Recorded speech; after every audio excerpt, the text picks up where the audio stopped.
बिहार के छोटे से गांव में सीता नाम की एक स्त्री रहती थी। उसका जीवन बहुत सरल था, पर मन में श्रद्धा और विश्वास से भरा हुआ। उसका पति रामू खेतों में मेहनत करता था और दोनों मिलकर किसी तरह अपने छोटे से परिवार का गुजारा करते थे। उनका एक बेटा था, मुन्ना, जो हमेशा हंसमुख और चंचल रहता था। एक साल गांव में भयानक सूखा पड़ गया। खेत सूख गए, तालाब खाली हो गए और लोगों के घरों में अन्न की कमी हो गई। उसी कठिन समय में मुन्ना बीमार पड़ गया।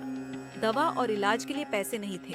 सीता के पास बस एक ही सहारा था, भगवान पर विश्वास। उसने सुना था कि छठ मैया सूर्य देव की उपासना से मनोकामनाएं पूर्ण करती हैं। बस उसी दिन उसने निश्चय किया कि वह छठ पूजा करेगी। छठ के 4 दिनों का व्रत बड़ा कठिन होता है।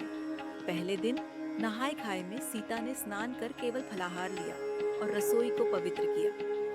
दूसरे दिन खरना में उसने पूरे दिन व्रत रखा और शाम को सूर्य को अर्घ्य देने के बाद गुड़ और चावल की खीर बनाकर प्रसाद चढ़ाया। उसके बाद वह 3 दिन तक जल और अन्न का त्याग कर व्रत करती रही। तीसरे दिन शाम को वह घाट पर पहुंची। नदी किनारे सैकड़ों महिलाएं एक साथ सूर्य देव को अर्घ्य देने आई थी। डूबते सूर्य के सामने सबके चेहरे श्रद्धा से चमक रहे थे। सीता ने भी अपने हाथों में दूध और गंगा जल से भरा पात्र उठाया और सूर्य देव से प्रार्थना की, हे सूर्य देव, हे छठ मैया, मेरे बेटे को स्वस्थ कर दो, हमारे गांव में फिर से खुशियां लौटाओ। रात भर वह घाट पर रही, गीत गाती रही। कांच ही बांस के बहंगिया, बहंगी लचकत जाए। भोर होते ही चौथे दिन उगते सूर्य को अर्घ्य दिया गया। सूरज की पहली किरण जब पानी पर पड़ी तो पूरे घाट पर सुनहरी चमक फैल गई। उसी समय गांव में खबर आई कि मुन्ना की तबीयत अचानक ठीक हो गई है। सीता की आंखों में आंसू आ गए। वो आंसू दुख के नहीं, आस्था और कृतज्ञता के थे।